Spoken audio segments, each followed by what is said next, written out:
Well, hello everyone, and welcome to another episode of Snowbound Blood. Potentially the last one, maybe, because I remember them saying that there'd be a epilogue released after Volume 12, but this is Volume 12, and if we remember from last time, Cecily's gotten herself into quite a sticky situation. So, let's see what happens. Volume 12 of Love and Loss. Oh! I'm being so dramatic. I'm glad to be back. Whoa! Wait! Content warning. This route contains graphic descriptions of violence. Ooh, as if the rest of the routes haven't. This must be like really special. Really especially violent. Like JoJo levels of violence. Okay, I will try not to mention JoJo every 2 minutes, even though I'm just like, wow, I love JoJo. Way! You're kneeling at the altar of a profane sanctuary, chains clicking against the frigid concrete beneath your knees. A grim priest. Way! Oh, shut up. Shush. Okay.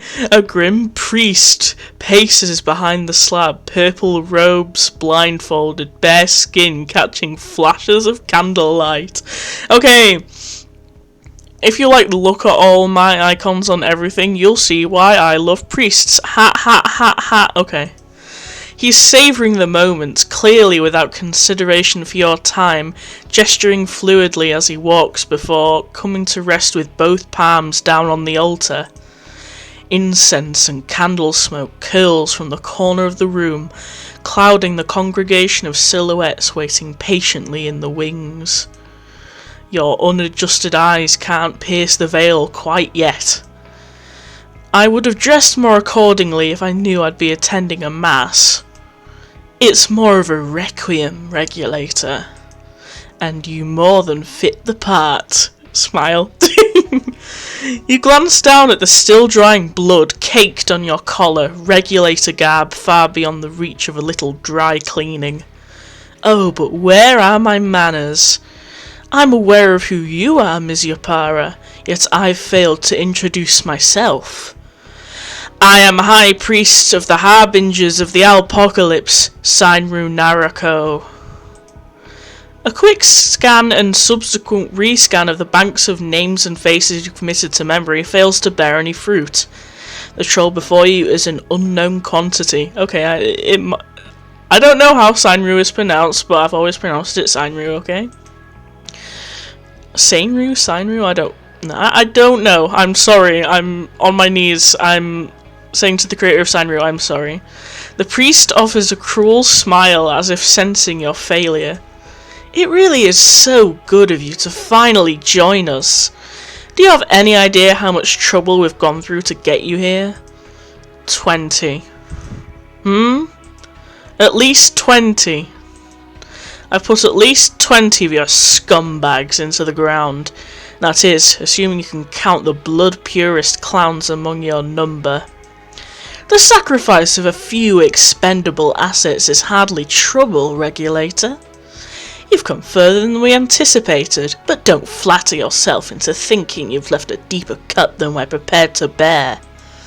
I'd show you a real wound if you gave me a fair fight. Come now, Ms. Yapara, we're in a place fairness fears to tread. We're far from any stronghold. The only justice here is his. And I'm afraid you won't be living long enough to revel in his perfection. But I'm getting far ahead of myself. We have so much to talk about first. The smile she gives you is empty. A pallid stillness pours from the calculated pacing of her words and the revenant effect she infuses them with. This is a person who says things people can't help but believe. Oh, there he fucking is. Even the putrid puppet master who dragged you in by the strings seems too hesitant to interject just yet. He allows the silence to settle. Flickering candles, cold static, and cartoon lunacy echo dully through the temple before he casts his gaze over your head to the three behind you. Oh, and I appreciate the hard work you must have put in to bring her here. We really couldn't have done it without you. I'm sure you couldn't have. Oh, shucks, you're too kind. It was more fun than anything ever in the history of history. I'd so love to do it again. Do you have someone else in mind? Please tell me you have someone else in mind. Puzzle, we did have someone else in mind, didn't we? The brutish bruiser grumbles in response and steps out to the side of the altar to address the much smaller purple blood directly. Alright, cut the soft-handed pandering and explain to me why the fuck you had me bring her in. This bitch is a living liability. I've never seen it that way. And pray tell, what is your shit-ripped vision? You truly don't see the value in this situation? She's fully at our disposal here. I thought you of all people would appreciate the showmanship put at play, and sorry if my voice is peaking on the microphone. I just have the habit of leaning in because I love to lean in. This ain't no show. It's a headline act that's long since wasted my good graces. Sooner she gets both feet in the ditch, the sooner we can move on with the main event. I should have battered her bones well before you went spineless. The best made plans are malleable ones. It's why we work in probables. We could have eventually made do with ambush after ambush, but why pilfer the dead when you can interrogate the living? You agree, don't you? Their eyes bore through the cloth and straight into yours. You refuse to waste your breath scoffing at them. So don't let the instant gratification of bloodlust. From nowhere you can see Sign produces your visor and a depowered Eve. Blind you to strategy. You try not to frown, puffed up freak. Won't give her the satisfaction. Oh, believe me, bitch, I'm as clear-eyed as ever. Then shut your mouth and pay attention. Oh. Puzzle grimaces like he just took a hard-handed strike to the gut, recovers and bears forward with a faint purple glow sparkling behind his eyes. He puts one meaty paw on Sanru's shoulder. Oh, I'll show you. And how would our soon-to-arrive leader take to that, do you think? Puzzle snorts like a taunted bull and mumbles something under his breath. Sanru brushes his hand off her shoulder with smug delicateness. As I was saying, I must thank you as much as them, Regulator. You truly did all the heavy lifting here. We could have gathered a list of targets on our own, we have the manpower, but you marvellously outdid yourself on our behalf. Unstoppable, day after day, shift after shift, led us to each and every little light we need to snuff out. No, come on, man. Come on, dude.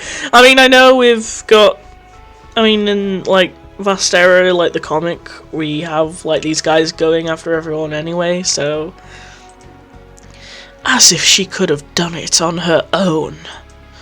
With just one shrill sentence, Sanru's facade gives way to annoyance. You wonder if the mask Ompsy is wearing now is a spare, but ultimately decide you have bigger fires to escape to from your current frying pan. Need I remind you who still holds the keys to all of your locks?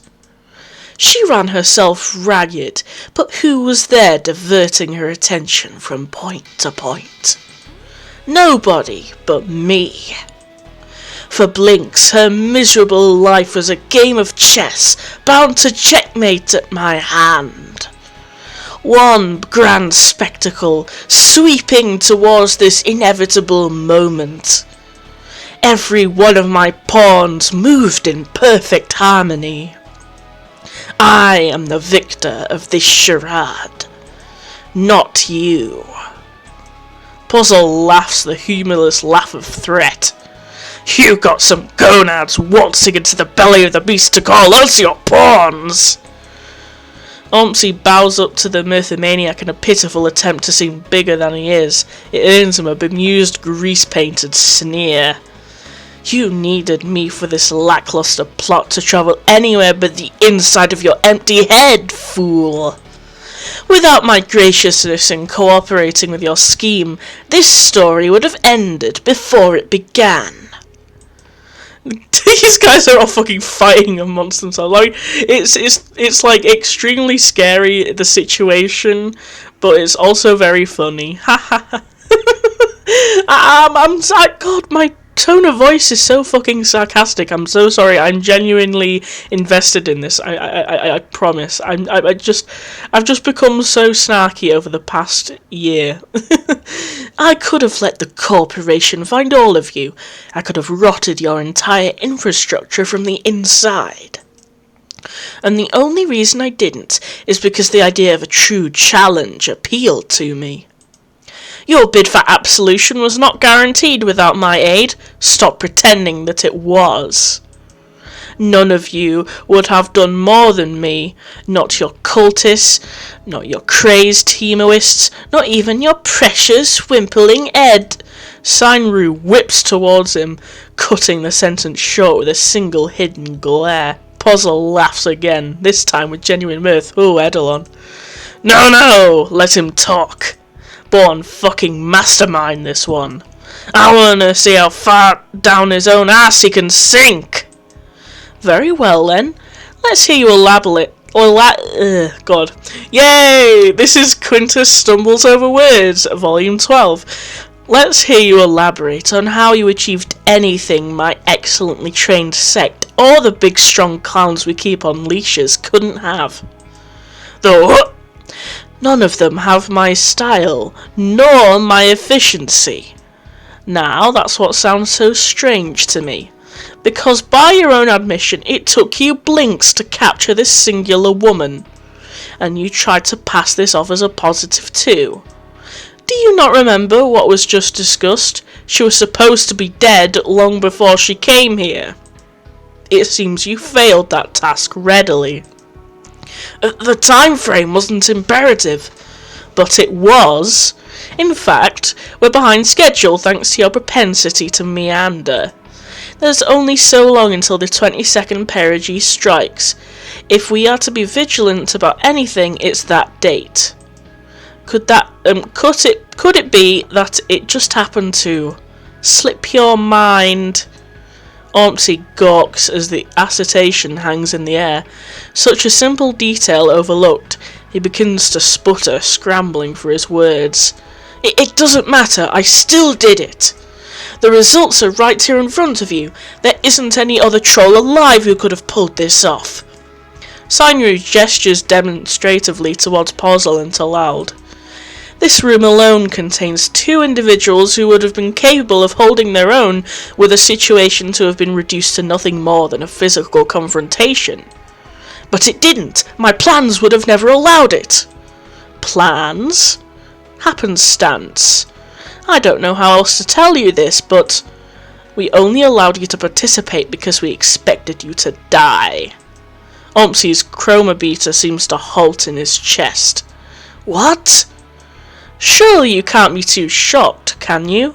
There were only so many ways your little schemes could unravel.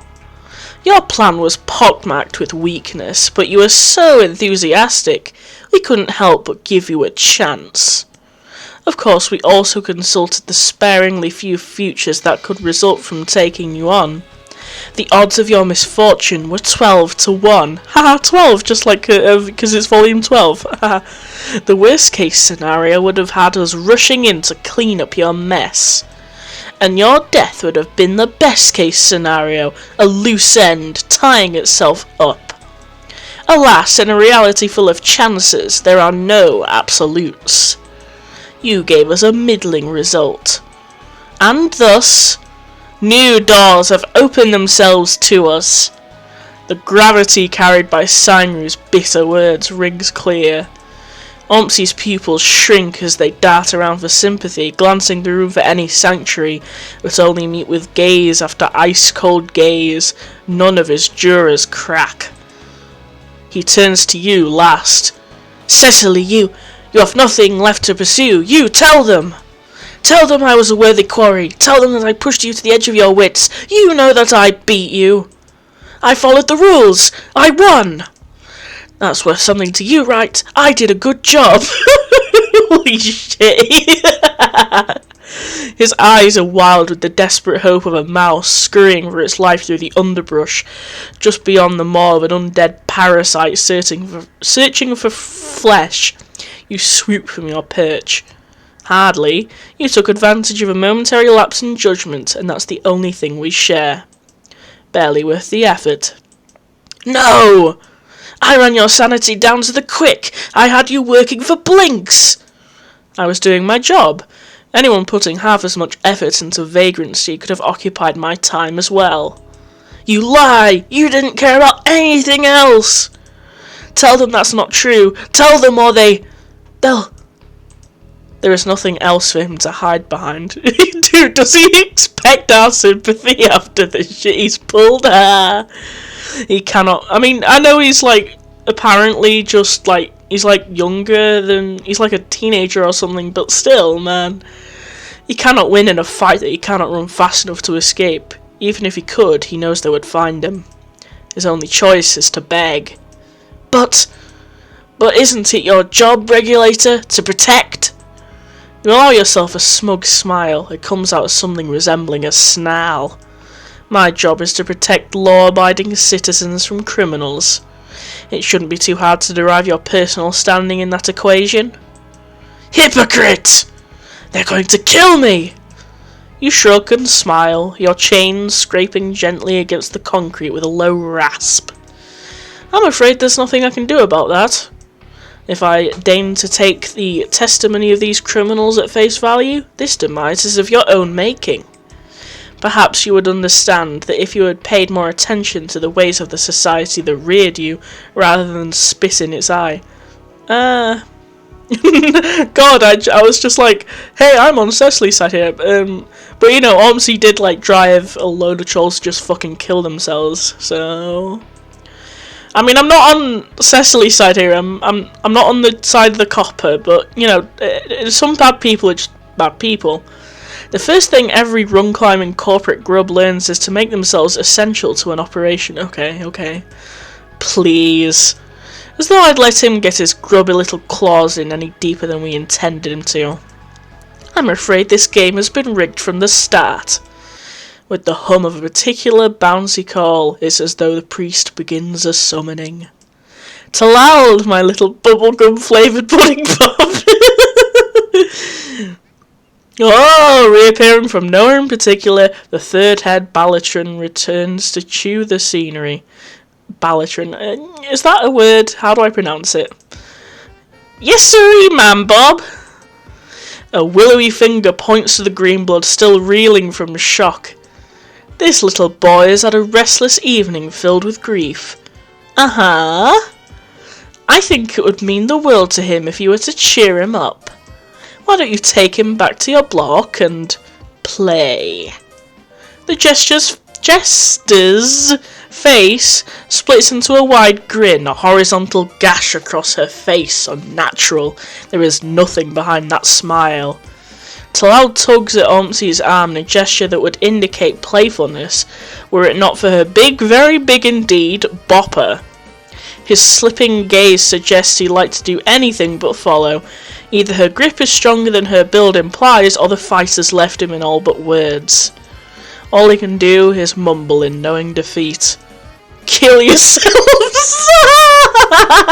All of you! Candlesticks in the dark flicker and cast cold shadows, warping with Siren's every gesture. Thin tendrils curling and snaking along the stark white floor. I must say that was impressively ruthless of you, Ms. Yapara. There's nothing ruthless about a basic observation.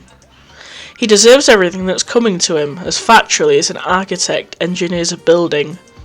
The comment seems to fill Sinri with a vitriolic glee. You have no idea how much it moves me that we can find something to agree on. Ompsy and Talal disappear into the dark, though the boy's continued grousing echoes off the cavern walls, raspy like a drill in your ears. You can't help but follow the sound. You've been hunting it for blinks that felt like sweeps. You're magnetised to it. What is this? No, stop looking through those doors, silly. They're for ALS peepers purely. Oh, ALS peepers. I love... You won't like what you see. The hallway they walk decays into a bit of black nothing your eyes can't perceive. Ooh, pierce. I love words. You have no idea how deep the winding labyrinth of cells lies, how many grim rooms this temple hosts. But you know their purpose from experience. You've been under the knife. They're places you remember in the dimmest moments of dawn, flashing lights in your mind the second before you fall asleep.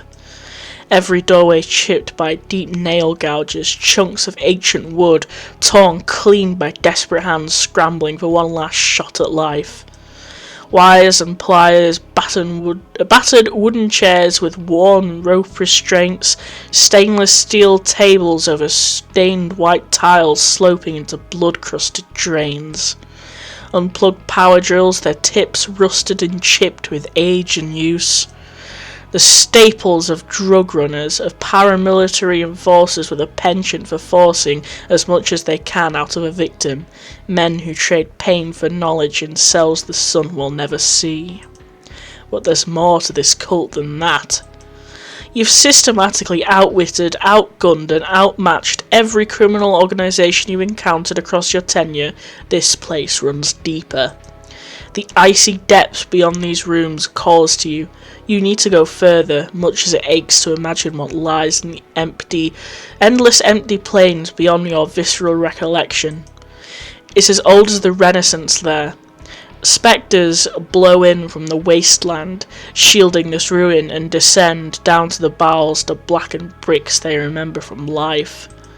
They mingle and trade forgotten secrets, stalking storerooms laden with enough supplies to outlast the end of all things, congregating in wretched shrines dedicated to calling it down. You dive deeper down into the belly of a corpse that will never rot. It lies preserved against all effort, sustaining itself through a contract much older than you or any living troll. The rooms around you are its cells, crumbling cement walls cast long ago from limestone mined by thralls of Caesarean conquest. Above you its putrid organs lie inert, factories and barren fields stretching beyond all sight and imagination, the mechanisms of a great death existing only to sustain its memory in the minds of the living. You're at the crown of an ancient war machine, a churning of unlife into potential, into power, and in the hands of these cultists into a weapon to crack the silicon edifice of corporate control. The fragile order Clarude imposed was never enough to root out the darkness eating away at the hearts of every troll, seeping from every pore, coursing through the dregs of society in a deluge of shadow. You did your best to bandage a wound inflicted long before your birth, to scrape away the rot, not knowing it would never be enough to stem the grim tide pulling down to the void below. In spite of every pathetic attempt to shake you from your mission, every lodged concern for your well-being, every complaint on your conduct, you knew this was down here, raging beneath the placid surface of a well-ordered world. Operation Snowbound blood will terminate here in these depths that you've conjured, in the stillness below this forsaken place where the nemesis that supposed your last blink's alive will face an end gentler than he deserves. But you're not over yet. Me when I zone out. The smell of incense stirs you from the sunless caverns at the root of your mind, back to the brink of a desperate situation. You stand before the mouth of an abyss that laughs at creation. Discerning its nature could be your only ticket out of here. You. Sign returns from a conference in the shadows. Me? Given that I'm no threat to your operations, surely you wouldn't mind answering a few questions. It's as you've said, I've come further than any. I deserve answers. The search for truth justified itself, even if you'll have no one to share the results with. This is your mystery. You've come too far to let it stay buried. Sacrifice after gory sacrifice, wound after wound. Half a sweep of your life poured into solving this puzzle, into picking up piece after bloody piece. If this is the last thing you'll ever do before taking one final step beyond the threshold of life into arms that have longed for you for sweeps from the dead void, it'll be for the sake of something that matters. We all know Cecily's gonna die. The priest before you hums loudly, rhythmically tapping his fingers against the altar. I suppose it couldn't hurt. Questions stumble out of the depths of your memory and cloud every lane of coherent thought outside the bounds of this mystery. Without a visor, without Eve, you still know it's there. One last time, for every casualty along the way and each lost life yet to come, for the sake of the truth, Alliance, some theories for you to entertain. We are in the business of entertainment. Based on what I've been able to ascertain throughout this venture, the Harbingers are what remains of the Mora cult, correct? I've no hard evidence for it beyond testimonials from what I assume are former subordinates, but everyone I met who feared you mentioned it by name. Very observant, Miss Yapara. I almost feel as though you were entertaining me. What made you shift the Mora into the Harbingers? Did one cult not serve your purposes well enough? Do you find Weird Al that captivating? I'm sorry, that's one question I'm not at liberty to answer. Because you know it will damn you? Nothing of the sort. I said it wouldn't hurt to answer your questions, but that's one I can't give away without risk. What risk could it pose you when you already have me bound? There's nobody here but us. You can never be too sure. They're not going to budge on this, and it's an issue that you cannot solve. You may as well move on. Alright. You're in alliance with the Mythomaniacs, though. That's not a theory, it's a transparent fact. I needn't tell you, you are correct again. But I've cleaned enough colours off Proserpina to know you're not running an all-purple outfit here. I'm not sure how much you've eavesdropped on my prior correspondences. I know more than I need to, but ask anyway. I mentioned to Ormsey that case files from units under my command have all noted that the Mythomaniac's distinct tendency against cooperation. How did a splintered cult like yours swing an alliance like that? Was I wrong in my assumption that they're a joyless sort? Do they simply enjoy hard work in the name of fun? Sanru glances past you at the hulking purple blood staring boredly at the shadows on the floor. Oh no, we weren't that lucky, sadly. It took a little blackmail, some brute force. Primarily, though, it was impossible for either of our sex to deny the benefits of convening forces.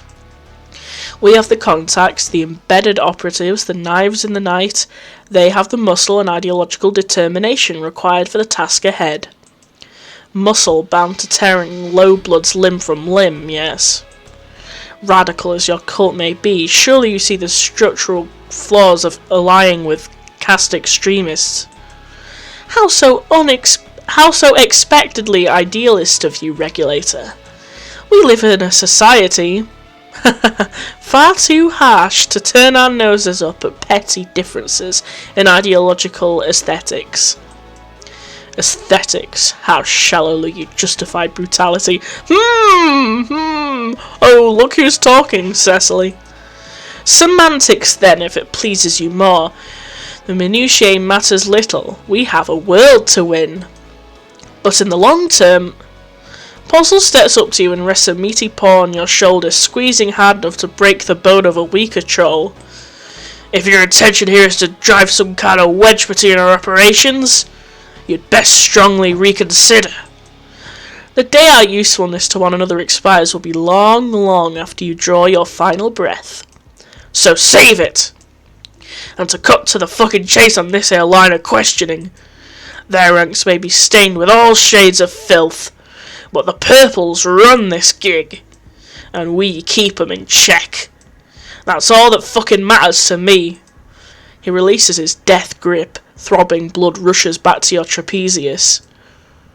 We deploy our assets well, Regulator. Radical as they may be, muscle is muscle. It's gotten us this far, hasn't it? Beliefs. I know how trolls like you operate. You subsist on a web of mystical lies you convince every troll around you must be true beyond all doubt. The worst of your kind buy into their own falsehoods. So what do you believe?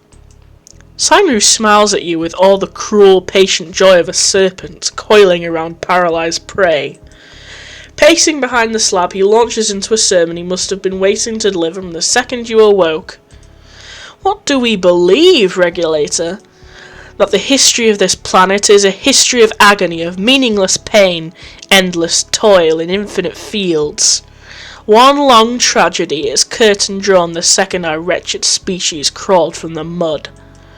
It didn't stop when we moved to the strongholds. It didn't stop with automation. The pain was merely transmuted, shifted out of sight, hidden behind the screens of phones. Oh, these kids and their phones. Nothing has changed, Regulator. Repeton is Repeton. A world of slaughter built on the graves of billions of damned souls wailing in the night. Listen closely. Can't you hear them? She pauses for effect, glancing back at you over her shoulder. All I hear are the sanctimonious ramblings of a madman. Sanctimonious! Regulator, you wound me.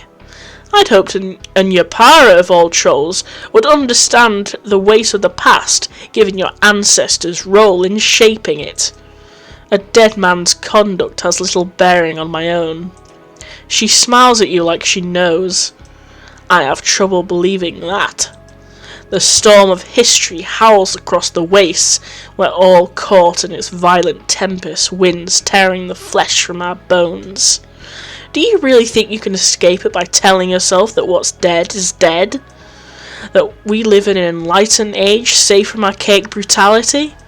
Every troll on this planet is crushed under the weight of dead generations, spectres tearing at the thin strands of sanity holding us together.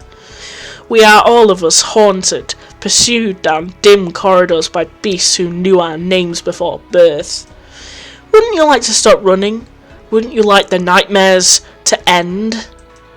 I don't dream, not the way your lot does. Witless thugs, weak-willed con artists, morally deficient anarchists desperate with the hope of crumbling civilization. I dream of saving what is within my reach. You live in a fairy tale world. And you live in a sterilized shell you've convinced yourself is sealed off from history, from the frozen dark outside your fragile exterior.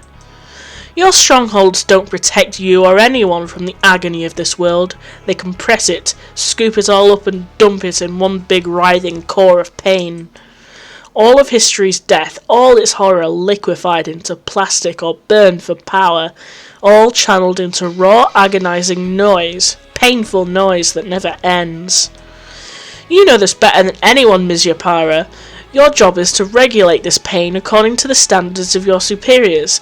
Keep it at tolerable levels. But I have to ask you, after everything you've seen these past few blinks, after all you've done and suffered for over the course of your storied career, wouldn't it be better if the pain simply ended? Again, you're delusional. Oh, Regulator. You're the delusional one here if you think you can free yourself from the past. From your past. Your loved ones, the name carved into your sigil, all chains of a dead world. I've watched you closely. Don't think you can talk circles around me to make me heal.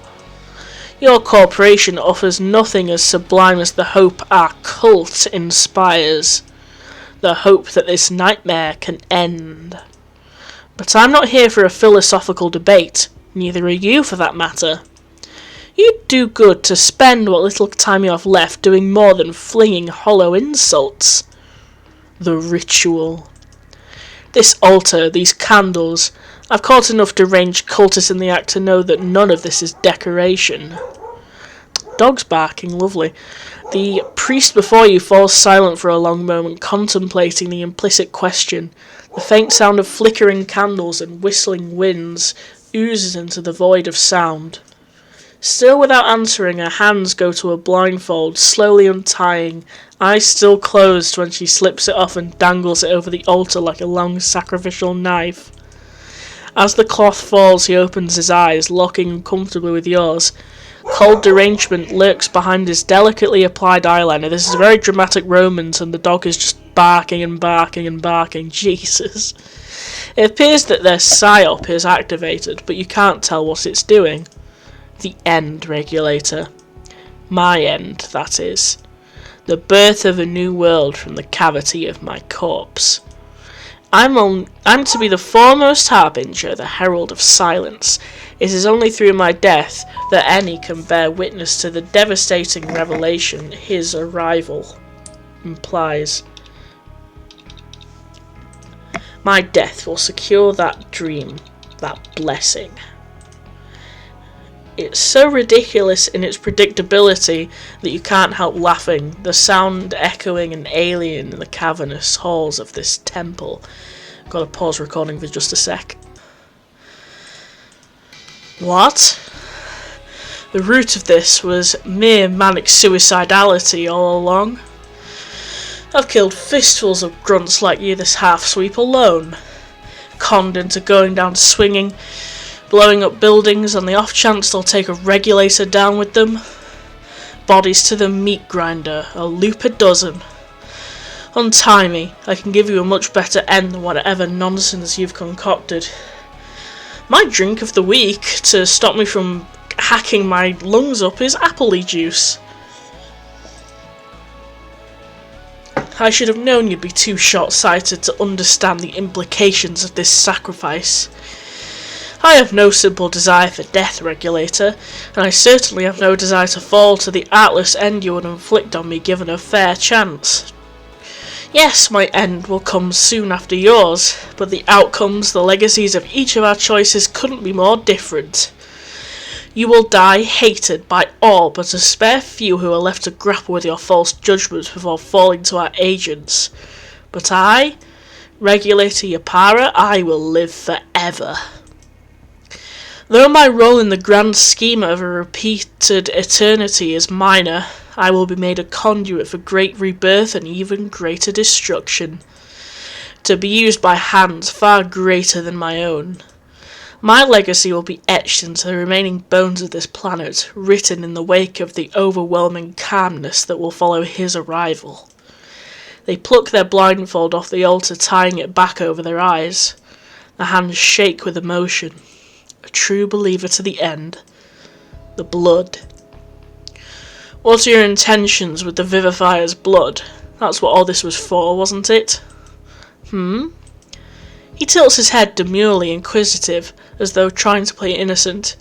You're unsure if it's meant as a taunt, or if the vial really does matter that little to her. The blood is merely a formality. Means to an end. Which end would that be? You're deliriously obsessed with finality. They're all the same as far as I'm concerned. Do you worry about the archetypes you were assigned to protect? That's that word again, archetypes. You've had no idea what it meant since you first heard it uttered, and it makes even less sense now, but in this context you can put two and two together. What does this have to do with the Rains and Vurat descendants?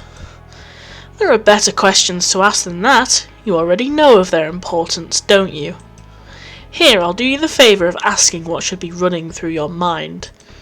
They lean in close enough for you to feel their breath run over the bridge of your nose. What doesn't have to do with them? The Vivifier's title is such because of her blood, yes? An animator, a rejuvenator in part, a healer. It closes wounds and extends the lives of those who take it into their veins. The faithful believers in her thaumaturgy knew of it as life personified, the distillation of Caparia, a reincarnation of the All-Mother's will. For most, it is a myth, but for the chosen few, for the 12 descendants ushered into this world, when pressed into their veins it binds them with a heinous curse. He titters, nearly giggling. She clearly finds the idea absurd. The curse of immortality. Oh, immortality. Is that what this is all built up to? One of Goliad's fever dreams made manifest? Why would you seek immortality? You're trying to squeeze blood from a stone that does not even benefit you. The concept runs opposite to your cult's whole ethos, and it patently does not exist. Even the Vivifier and the Forgiven met their ends. That was their choice, the conditions they needed to meet, just as their young have conditions they must meet. The boons bestowed upon them were only given so they will be passed down. Insurance, you could say. I pity them. Curse is as apt a descriptor as it gets. I can imagine no greater suffering than the potential to live forever. Your mind races. What purpose does this variation of immortality serve? Why do they need protection despite it? Do either of them know that they have this power? Surely Clarud and his inner circle must, at least. Your internal monologue is interrupted before long. But their lives and powers don't interest me. They too are the means to an end. I am only interested in what Limeblood is capable of when merged with his essence. There are places we can't see that he can access, Regulator, an abyss that counteracts the prisons that the All-Mother creates. A place that dictates the flow of this world, of reality's fabric. What comes of this blood and of the events soon to pass? It will give us our own insurance. You're still lost. All you can do is wait for further elaboration. Another question for you, Ms. Yapara. Do you believe in the power of the soul? It's something every troll thinks about at some point or another. The meaning of their own lives, the power dwelling within them, the embodiment of their person made manifest. I do. I know of alchemy. I know of the power that the soul can produce when pushed well past its limits. Then all that you fail to recognise is that souls are simply impure. They sound like Ormsey for a brief moment. Filled with darkness, all of us. Darkness that can be taken, can be harnessed, can become power. The power to control creation, to control meaning itself. His abyss is locked. My soul will be made a key, and the blood, it will let him into the physical world. Homunculi, as they're called, when the essences of the All-Mother and the Naught-Father merge with a soul. So what? You intend to create a monster in the Naught-Father's image and hope that accomplishes something? You do realise that means you will die quite literally for nothing, don't you? That's not what's going to happen at all, Regulator. Another lilting laugh. You are getting impatient. I'll still be there in spirit, making an army for the love of my life to control. He deserves everything after what you took from him. You have a sinking feeling you know who they're referring to. This makes no sense to me. I regret asking you anything at all. You just failed to see the big picture, as you always do. Allow me to remind you of our credo here within the Harbingers. Sinru leans in even closer, so close their teeth nearly graze your ear. A whisper only for your ears, something the others can't hear. A broken promise. You're not wrong. I will die for nothing. I will die in perfection, as will all else. No world will be inherited, not by the archetypes, not by any cult leaders and their delusions of grandeur, not by anything at all. Me and my dear heart, we will free Gaion. The only thing we want is to tear down what we can ourselves before it all goes silent.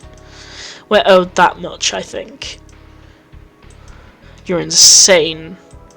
You're a fucking lunatic. Perhaps. But that can be our secret. A secret none will see. Except for me. The hell are you two yammering on about down there? Nothing important. Just that I want our guest to be happy. Is that it then? You've exhausted your curiosity?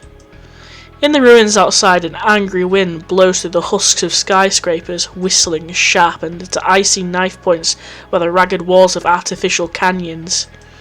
Behind you, beasts work themselves half to death in cages that'll never budge.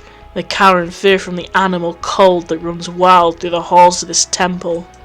Your body is warm with the last rush of adrenaline you might ever taste, the feeling of closing an investigation for good, but the chill reaches you still. You shiver. I'm satisfied.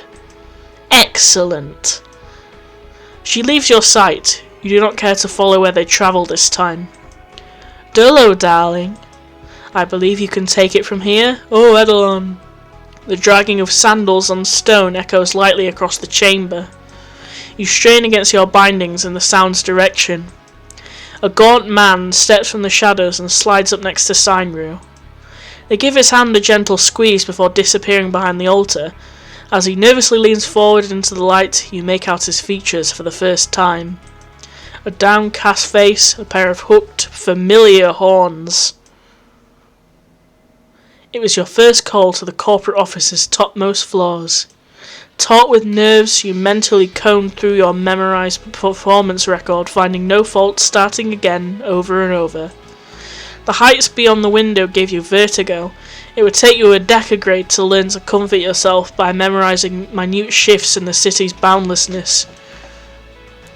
Mr. Enthal, who yet stood if not upright, placed a hand on his apprentice's shoulder and granted you a promotion. All your fear left you with one small smile. Not so for the young Eidolon I don't know how to pronounce it, I'm sorry, who diminished towards the floor with every word. All news to him was bad news. Mr. Enthal's businessman demeanour never wavered, but you understood the purpose of having the child in the room. Not many sweeps later, you'd do the same to Hecrix and the smaller Enthal. He was given a test of determination, and he had failed. The troll before you has only grown in body. In mind and spirit, this is the same slouching coward. You should have known. Only those hiding ill intentions curl in on themselves with such secrecy. No wonder he disappeared from corporate. Dolo. Out of the corner of your eye, Seinru steps forward, taking Eidolon's hand in hers. She squeezes it gently. So have spent your life protecting righteous bonds, and now watch these scoundrels partake in affection. It makes you nauseous. Eidolon approaches you, taking Seinru's place as they retreat into the sacrificial slab's gloom. Where Seinru knelt beside you, Eidolon tries to loom. It only emphasises his stoop. You laugh. To your displeasure, so does Pozzle. Well, what is it, lover boy? Scared of dirtying our robe? Eidolon glances in Pozzle's direction. His eyes drift instinctively to the altar, to the rim of darkness and the vague outline of Seinru. This is your moment. Everything, from here to obliteration, belongs to you. Eidolon looks back to you, not quite straightening, rather adopting a sort of loose ease in his irreparable posture. Shadows pool beneath his eye bags, the grit of the exhausted. Regulator. A voice small enough to fit a grub. You don't know what you expected. You realise now you never heard him utter a single word before. Vraish. So you do remember. Spare me the minced words. You and your lot are well informed of my abilities. Right. Don't back off now. Gotta grow into your big boy pants. Eidolon clenches his fist at the sound of Pozzle's cackling. Despite yourself, you smile. Then with a sort of quiet resignation, Eidolon waits. Pozzle keeps laughing to himself for a while, longer than most would after realising no one's laughing with him. Eventually the awkward mirth leaves him, and he's left leaning in against the altar wearing his tough guy scowl. Anyway, it has been quite some time. Never could I have expected this to be where we meet again. You speak as though we were lifelong friends. By the time you left Osmosis, I'd already killed my first criminal. Maybe so? Literally so. And despite these crucial differences, we've been intertwined, beginning to end. You roll your eyes. Once more, I've made corpses older than you. And from what I'm gathering, this might be my end, but it unfortunately isn't yours. You lean past Edelon's side, projecting your tired voice as best you can into the clown collective at the back of the room. For your own sake, I hope none of you had prepared any more grandstanding monologues, because I'll be skipping to the point. You and I are nothing alike. Sure, in spirit, in morals, in bodies, no one could say we resemble each other. Isn't that worth something? That two trolls could be raised by the same hand as gifted inheritors of the same corporation? Diverge so far in their paths, and still converge here? Looking back at Edelon, you realise the question isn't rhetorical. The corporation didn't raise me, for one, not beyond the reduplication caverns. I myself aided in the fostering of the heirs that surpassed you. Our positions are nothing alike. Edelon curls his lip. You've found your mark. Point being? They are doing well, by the way. For a moment you can see his teeth grit. His eye twitches at the mere mention of Sestro. And how do you determine that? By how well they fulfill their duties, or by how closely they resemble you? Certainly not by their health, not even by their individual achievements. You're extrapolating from your own sad, abortive time with the corporation. There's no one on this broken planet that doesn't have a personal relationship with corporate. A bad one at that, unless you happen to rule it. Which you don't, and neither do I. No one does, save for one dying old man, and soon his heir. Edelon makes a cursory attempt to wipe the floor free of dust, then sits. It's been a long life of kidding myself. It's taken me until now to realise my only mistake was wanting too much for myself and not enough for corporate. Normal people call this a criminal mindset. And I suppose you've purchased in blood the right to determine who the normal people are. The kind of transaction the other party can't refuse, like a chess master against a rookie. The rules are fair, the match isn't. Edelon fluffs up, pleased with himself. I guess you'd enjoy chess metaphors. Hardly a difficult guess. It's an infectious game. Mr. Enthal used to play it with me. Can't imagine what pleasure he got out of beating a 5-sweep-hold. I wonder if he picked it up from you, or you from him. You know, you decide you don't care. He remains one of the few players I can't trounce in 16 moves. And was he proud of that? I am not privy to the emotions of others. Would he smile? Before smiling started hurting his joints, yes. Edelon's chuckle sounds so much like yours, dry and mirthless, unlike Sestro's, defensive and downbeat. I loved that smile. I wanted to see it often. I wanted to earn it. But I never learned what he smiled for. Did he smile because he was proud of your play, or your work? Your efficiency, your hard rationale? He doesn't exactly live inside of my think pan. Of course not. You live in his. Your line of work requires no small amount of assumptions about the character of others. Think, regulator. What we meant to him is what you meant to corporate. It's why he can divest himself so easily of, well, normal people all form connections in time. Sestro, future heir, not yet old enough to read, and Ify struggling out of her t-shirt phase. How could they have been anything but together, leaning on each other through every test? Connections are formed through mutual responsibility, which you've contrived to owe to no one. You of all people cannot expect Repeton's most burdened man to act as the rest of us. Expect? I expect nothing of him. He has done what he needed to do, and he will do no more. And I won't even be given the pleasure of watching him die. You are free to arrive at your point whenever. My point is that even the chief regulator is not the regulator core. He leans in close to whisper, and I am of the Harbingers. But I am not the Harbingers. He keeps on talking as though you were his mere captive audience, which, well, granted. As long as we were in corporate service, we lost and never took for ourselves. Wouldn't this make the corporation the criminal? You scoff.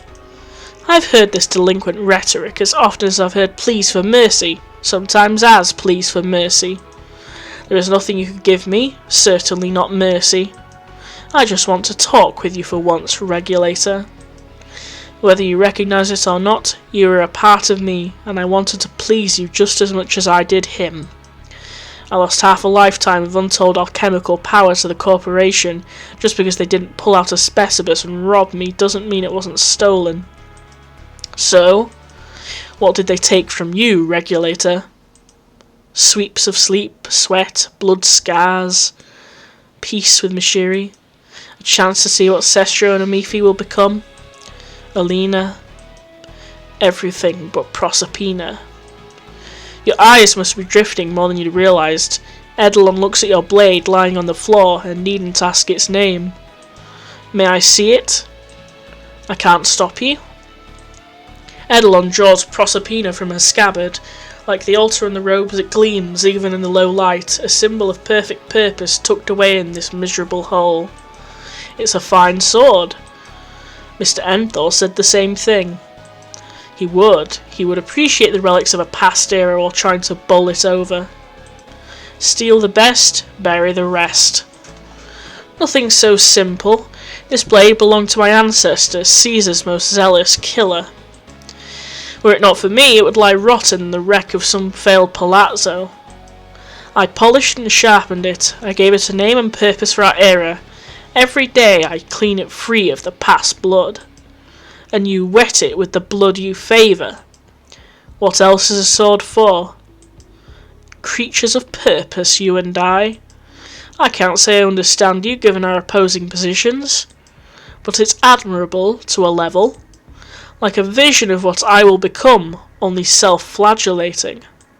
Someone who stops at nothing. I would be tempted to agree if I suffered from a clinical shortage of moral fibre. Eidolon places your blade on the floor in front of your knees. How many?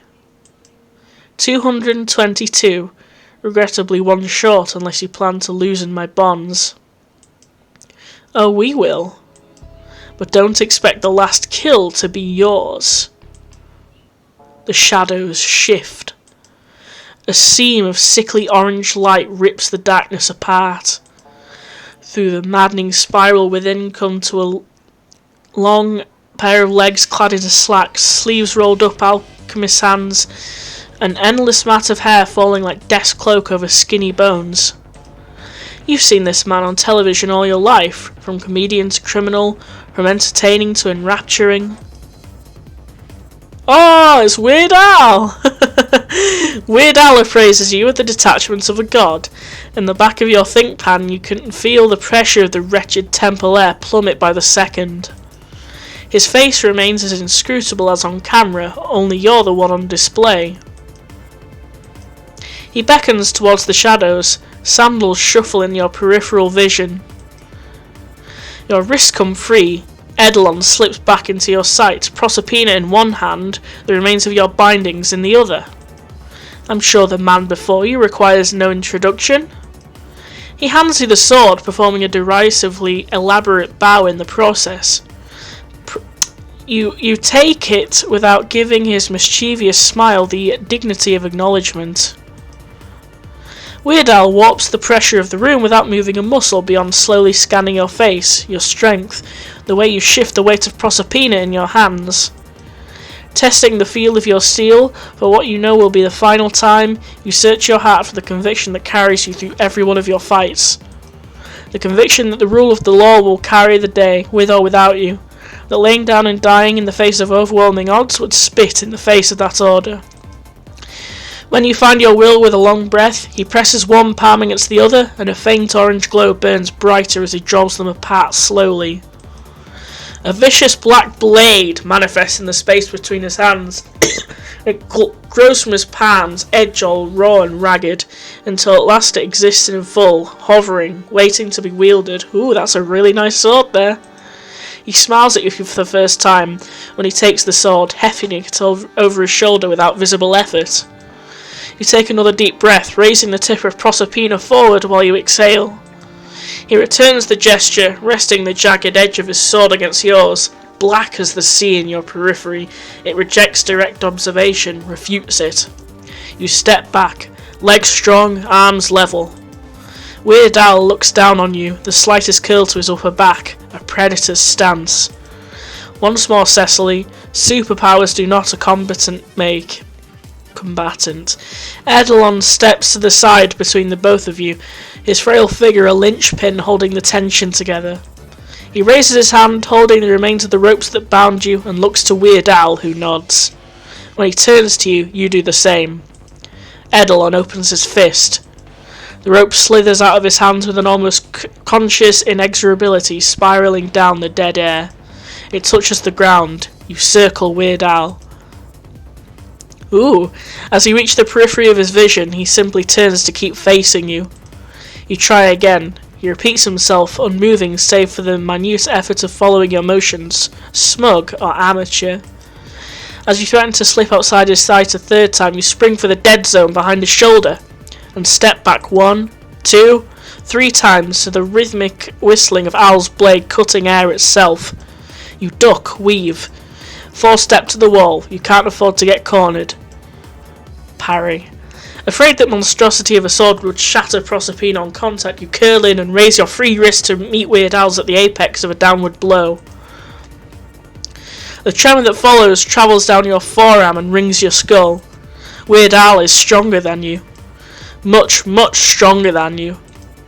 You had a follow-up, a stab through the plexus while his arm is up. It dies in the wave of pain throbbing angrily out of your wrist. When you realise you're screaming, you bite down, back away as best you can. Weird Al just watches, with all the mechanical interest of a television camera. You try to move your left hand's fingers. All it gets you is fresh agony shooting up your arm in furious flashes. White knuckle the pain. Stand up straight. He spared you. It'll be his last mistake. Putting some distance between you and your opponent, you wait for him to make the first move. He fires a straightforward lunge, quick and brutal, predictable. The flat of his blade is wide open. Riposte. I don't know what that word means, and I don't know how to pronounce it. You swipe Al's sword away with your own, clearing a path straight to his heart. Halfway through, you nearly trip. Something tugs at your midsection. The tip of Weird Al's blade comes up to his face, a blackened hole in space, dripping teal. Oh, wet warmth seeps out of your jacket. It runs down your leg, puddling on the icy floor. You look down. Pieces of your intestines hang out of a novel hole in your side. Distantly, you assess the fact that your jacket must be hiding the worst of it. Your lunges will be lopsided now, what with the missing abdominals, but you can still fight. It doesn't even hurt, not yet. You lock eyes with Weird Al, reckoning cold emptiness. His sword remains steady in invitation. Lunge. You verbalise an attack. It's burned to the forefront of your mind with absolute clarity, the path to your opponent's blood pusher, the ineffable muscle memory. Your body refuses. It stands still and fails. The air around you drops to its nadir? I don't know. Too hostile to breathe. You'd be close to passing out even if you weren't exsanguinating by the second. The temple is as dead as the waste, like someone blotted out the suns above, ripped a hole in the sky and let every ounce of warmth ooze out the wound. Weird Al towers over you. There must be some evidence of your motion, some diminutive twitch of your shoulders betraying your intent, because he brings one hand up and snaps his fingers. Flecks of your blood burst out of nowhere and onto your cheek, narrowly missing your eye. Turning to your right, you find Proserpina on the ground, still in the grip of your arm, intact up to the shoulder. Jeez. Your pusher pumps life from many wounds out from your veins, flowing into a glistening pool now creeping past your periphery. It burns as it goes, saturating your shirt. You conclude in short order, this is it. Sir. Al turns towards the interruption.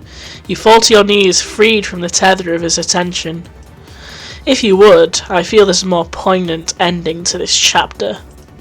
It takes a lot for Weird Al to stop his commitment to a farce, but the notion intrigues him. For a moment it's as though he's an excited child. Placing a hand on Weird Owl's shoulder, he gestures towards Eidolon, who's too absorbed in the destruction wrought to your body to notice. Dolo? Eidolon blinks in startlement.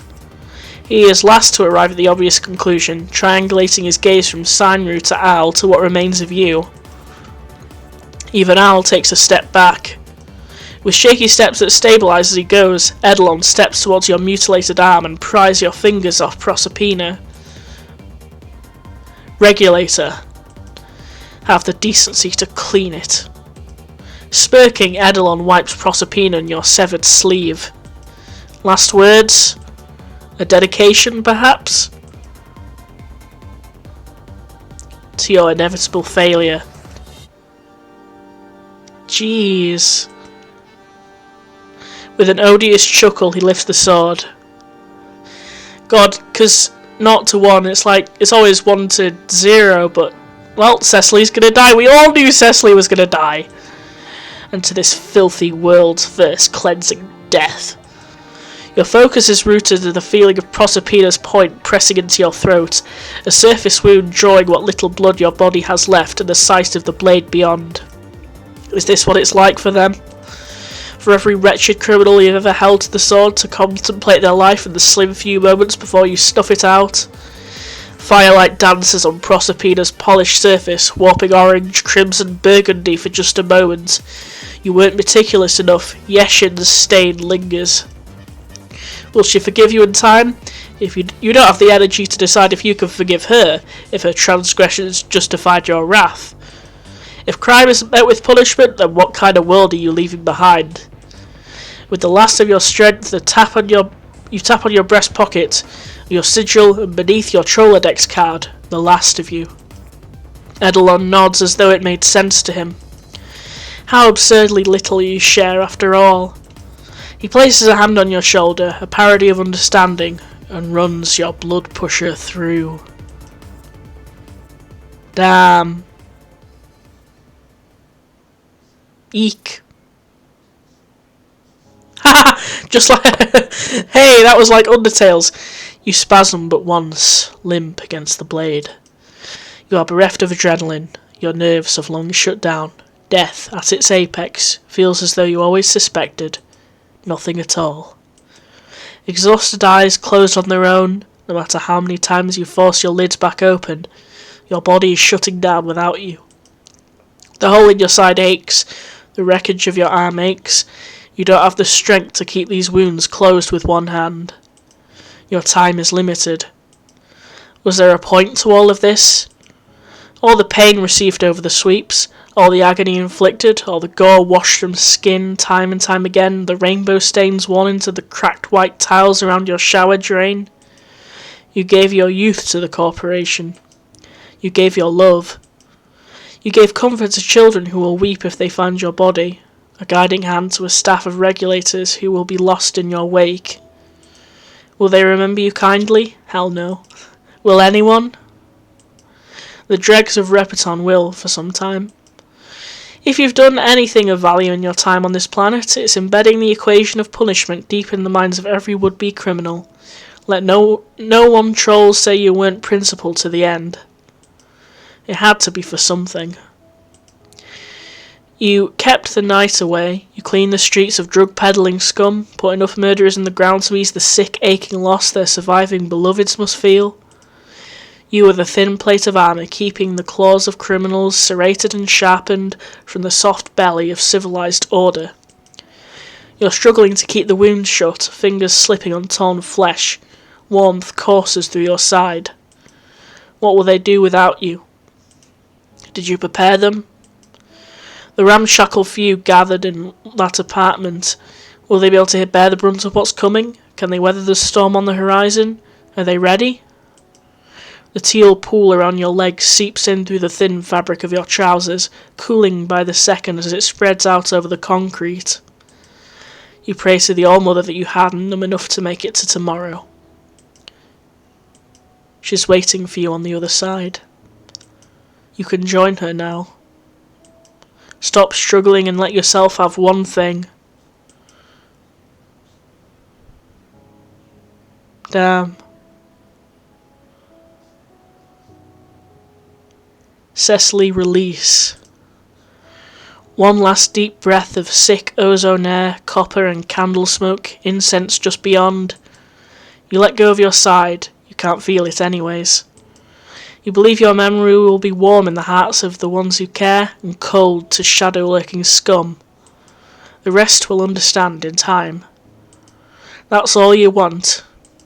Your blood smells like honey and lilac. You hope she'll be proud.